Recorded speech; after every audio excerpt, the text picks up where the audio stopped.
जफराबाद आजाद कश्मीर। मकबूजा कश्मीर की संगीन सूरत हाल और निहत्ते कश्मीरियों पर ढाए जाने वाले मजालिम को उजागर करने के लिए डेनमार्क में कश्मीर कॉन्फ्रेंस का इनेकाद किया गया। इस कॉन्फ्रेंस की तफसील जानते हैं शबीर अहमद खोखर से।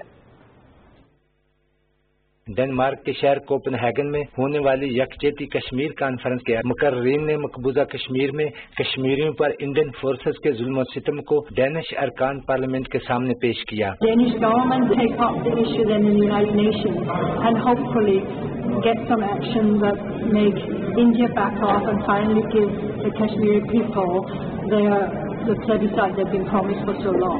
मैसेज देना चाहते हैं यहाँ के जो फैसला साज कमेटी है उसको, यहाँ की जो पार्टी है डेनिश पार्टी, उनको कि वो प्रेशर क्रिएट करे इंडिया के ऊपर कि वो अपने वादों को पूरा करे। डेनमार्क में पाकिस्तान के सफीर सैयद जुल्फकार गर्देजी ने आलमी बरादरी से मुतालबा किया कि वो कश्मीरी अवाम के दुखों को कम करने और मसले कश्मीर के पुरअमन हल के लिए अपना किरदार अदा करे। कॉन्फ्रेंस में मकबूजा कश्मीर की सूरत हाल पर डेनमार्क की हुकूमत से इंसानी हकूक के बारे खसूसी कमीशन बनाने का भी मुतालबा किया ताकि वो मकबूजा कश्मीर का दौरा करके इंसानी हकूक पर एक तफसीली रिपोर्ट मुरतब करें। Shabbir Ahmed Khokhar, Pakistan television news, Copenhagen.